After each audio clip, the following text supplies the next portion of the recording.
तो हेलो दोस्तों, मैं फिर से आ गया हूँ एक और कार्टून वीडियो की रिकैप को लेकर के। तो आज की इस वीडियो में हम बहुत ही खास कार्टून के बारे में बात करने जा रहे हैं। देखो, जैसे कि मैं पहले भी कई बार कह चुका हूँ कि कार्टून हमारी लाइफ का एक बहुत ही इम्पोर्टेंट हिस्सा होते हैं, जिनकी वजह से हमारी बचपन की बहुत सारी ऐसी गोल्डन मेमोरीज कैद होती हैं कि जब भी हम उन कार्टून या फिर उस टाइम की बात करते हैं तो कहीं ना कहीं हमारे माइंड में वो मेमोरीज वापस से रिकैप होने लगती हैं और हमारे चेहरे पे एक अलग ही स्माइल आ जाती है। तो चलिए इसी के साथ ही हम शुरू करते हैं एक और बेहतरीन कार्टून स्टोरी के बारे में। लालच बुरी बला है, ये लाइन हमने बचपन में काफी बार सुनी थी, लेकिन तब इसका मतलब हमें अच्छे से नहीं पता था। एंड थैंक फिर एक दिन हंगामा टीवी पर कोचिकामा टोक्यो बीट्सकोप आया था और हमें देखने के लिए मिला हंगामा टीवी का जेठालाल ryotsu।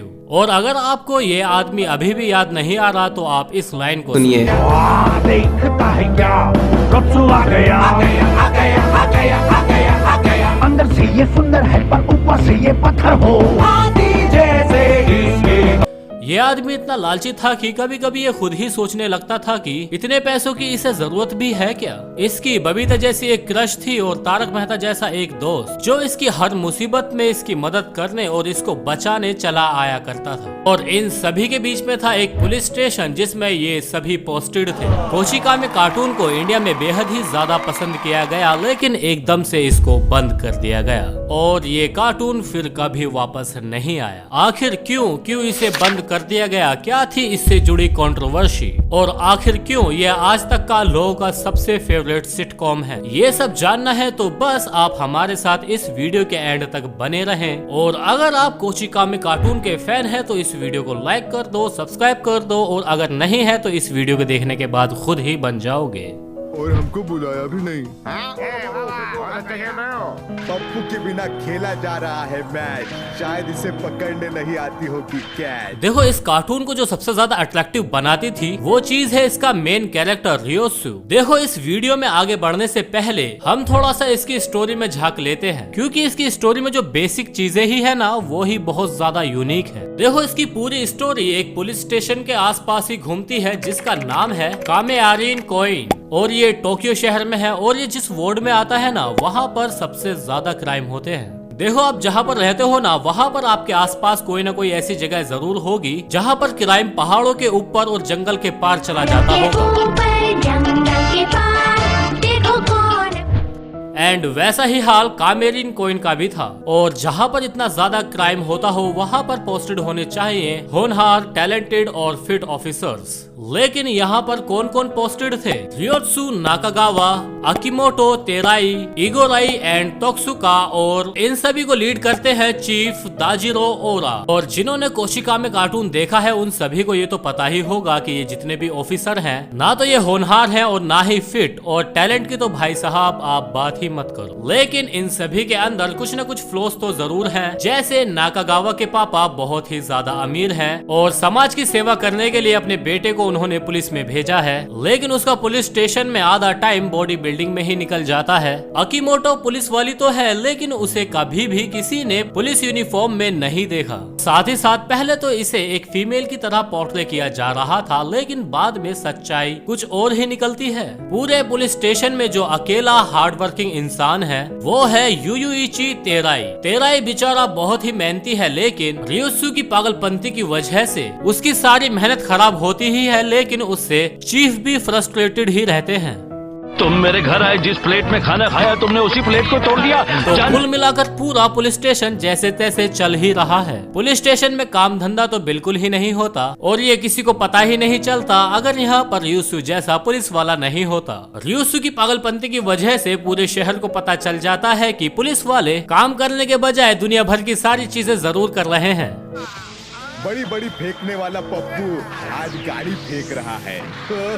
वेल, शो की स्टोरी समझने के लिए ryotsu का आर्ट फॉर्म समझना बेहद ही ज्यादा जरूरी है। देखो, आज तक कोशिकामे कार्टून के जितने भी एपिसोड लिखे गए हैं उन सभी में कॉमन है ryotsu का लालच। मतलब जब ये टोक्यो पुलिस में भर्ती हुआ था तभी से एक बात तो अच्छे से समझ में आ गई थी कि इसका इतने पैसों से कुछ नहीं होगा, क्योंकि इतने बड़े शहर में रहने के लिए ऊपर की कमाई तो कुछ होनी ही चाहिए। तो इसने अपनी पुलिस की ड्यूटी के साथ और भी कई सारी चीजों को ट्राई करना शुरू कर दिया। लेकिन जो ये इसका साइड बिजनेस का हसल है वो हर एक एपिसोड में इतनी बुरी तरीके से फेल होता है कि इसका बेस्ट फ्रेंड और इसका साथी नाकागावा भी इसको नहीं बचा पाता। जैसे कि ये पुलिस स्टेशन में ही बर्फ बेचने का बिजनेस शुरू कर देता और कभी ये गैस बलून में बैठ करके सूप और नूडल्स लोगों को बेचने का काम पकड़ लेता है। और अगर साइड बिजनेस हासिल करने का मन है तो जरूर करो, लेकिन ये भाई साहब पुलिस वाला होने के बावजूद भी लीगल और इलीगल काम करने से पीछे नहीं रहता, लेकिन एक बेहद ही ज्यादा फनी वे में, क्योंकि इसको सिर्फ पैसे कमाने से मतलब है। लेकिन हाय रे इसकी फूटी किस्मत, पैसे हाथ में आकर भी आते नहीं है। बचपन में जब हमने इस कार्टून को टीवी पर देखा था तो हमें लगा था कि क्या जापान की पुलिस सच में ऐसी ही होती है।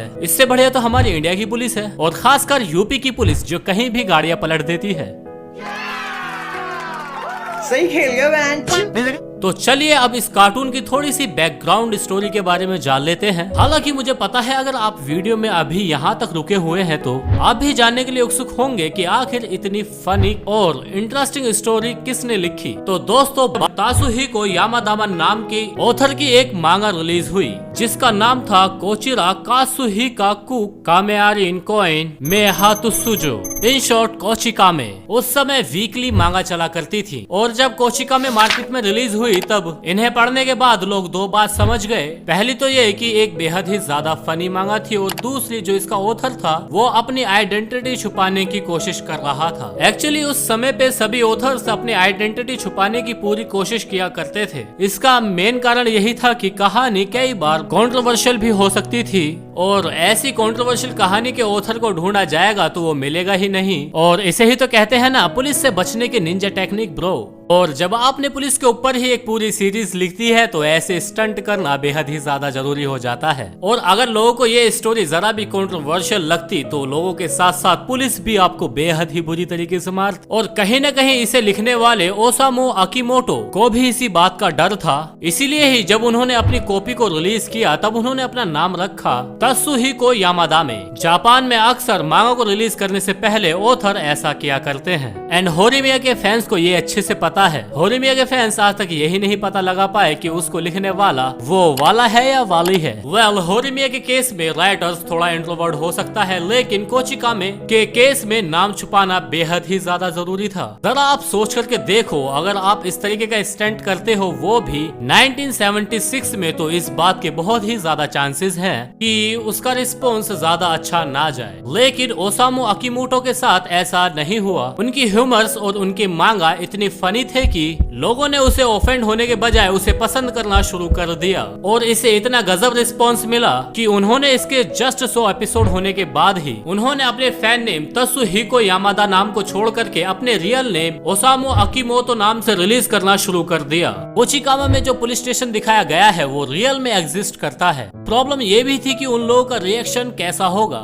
आगे जाकर ये मांगा कैसे तैसे करके छपती गई और वो लोग भी इसे बेहद ही ज्यादा पसंद करने लगे। 1976 में रिलीज हुई ये मांगा एनिमे में कन्वर्ट होने से पहले पूरे 20 साल तक चली। और मुझे नहीं पता कि आपको ये बात पता होगी या नहीं, लेकिन कुछ मांगा ऐसी भी हैं जिनके शुरुआती दिनों में ही उन्हें एनिमेशन में एक्सेप्ट कर लिया था। लेकिन कोचिकामे के साथ ये कहानी थोड़ी अलग थी। इसको इन 20 सालों में कई बार लाइव एक्शन मूवी और लाइव एक्शन एनिमे भी कन्वर्ट करने में कोशिश की गई और कई सीन्स बनाए भी गए, लेकिन रियोसु के कैरेक्टर में कोई भी इंसान ढल नहीं पा रहा था। अगर आप रियोसु के फैन हैं तो आपको पता होगा कि रियोसु वाकई में बेहद ज्यादा लालची है, लेकिन कई बार उसके इंटेलिजेंस को हेडक्वार्टर के लोग भी बीट नहीं कर पाते और इसीलिए ही इस पे एक मूवी भी बनी, लेकिन वो अनरिलीज्ड ही रही। एंड आखिर में 1996 में कोचिकामे को फूजी टीवी ने एनिमे में बदलने का जिम्मा लिया और इसके टोटल 382 एपिसोड्स ही बनाए गए, जो कि 1996 से लेकर के 2004 तक रिलीज किए गए। नाउ अब जाकर के जापान में इसका मांगा और इसकी एनिमेशन सीरीज बेहद ही ज्यादा फेमस हो चुकी थी, लेकिन अब बारी थी इसकी ग्लोबल लेवल पर मचाने की, क्योंकि मांगा का तो उस समय पर कोई ट्रांसलेशन हुआ ही नहीं करता था, लेकिन एनिमे में पोटेंशियल था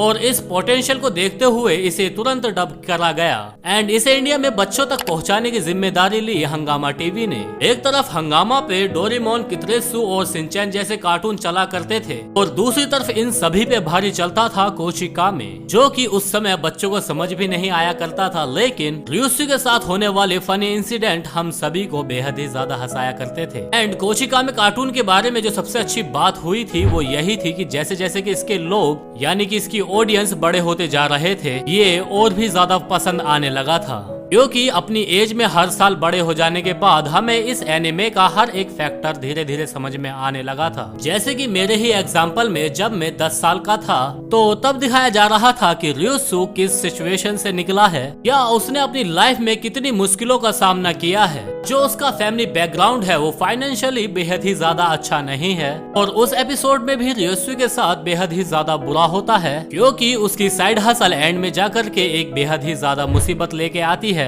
और तब और अब का कंपैरिजन करें तो उस एपिसोड के देखने के बाद अब हंसी नहीं आती, क्योंकि अब उसके लिए थोड़ा बुरा लगता है। कोचिकामे में इसके राइटर्स ने जिस तरीके से लेयर्ड राइटिंग की है वो किसी अडल्ट को भी उतना ही पसंद आता है जितना कि एक छोटे बच्चे को। इसी लेयर्ड राइटिंग और अंडररेटेड ह्यूमर्स के कारण कोचिकामे मांगे के अब तक पूरे 156 मिलियन कॉपीज बिक चुके हैं। लेकिन एक सबसे बड़ा सवाल, अब ये इंडिया में ब्रॉडकास्ट क्यों नहीं किया जाता? लेकिन इसका सवाल बेहद ही ज्यादा सिंपल है। यदि हम दूसरे एनिमे सीरीज को देखें तो जैसे कि शिनचैन या डोरेमोन, तो इन सभी के एपिसोड अब तक बन रहे हैं, लेकिन वही कोचिकामे के एपिसोड बनने बंद हो चुके हैं। मिला जुलाकर हंगामा टीवी के पास पूरे 382 एपिसोड ही थे, जो कि उन्होंने जितनी बार हो सके उतनी बार उन्होंने इसे रिपीट करके दिखाया है। लेकिन ये 382 एपिसोड रिपीटेड कब तक ही दिखा सकते थे, और एक समय ऐसा आया कि इन्होंने इसको इतनी बार रिपीट करके दिखा दिया था कि इसकी टीआरपी एकदम से खत्म हो गई थी, और बस ये शो इंडिया में ब्रॉडकास्ट होना बंद हो गया। और ऐसा नहीं है कि ये इंडिया में दोबारा से ब्रॉडकास्ट नहीं किया जा सकता, लेकिन अगर कोई चैनल चाहे तो वो डेफिनेटली ऐसा कर सकते हैं। वेल, इंडिया में ब्रॉडकास्ट होने का तो केवल इसका यही कारण है, लेकिन दूसरी कंट्री में तो इसे बैन भी कर दिया गया था, जिसके बारे में हम बात नहीं करेंगे। और अगर आप इस वीडियो में यहाँ तक आ गए हैं तो इस वीडियो को लाइक कर दीजिए, चैनल को सब्सक्राइब कर दीजिए, और आप हमें कमेंट में जरूर बता सकते हैं कि अगली रिकैप किस कार्टून पे करें। Thank you so much for watching us.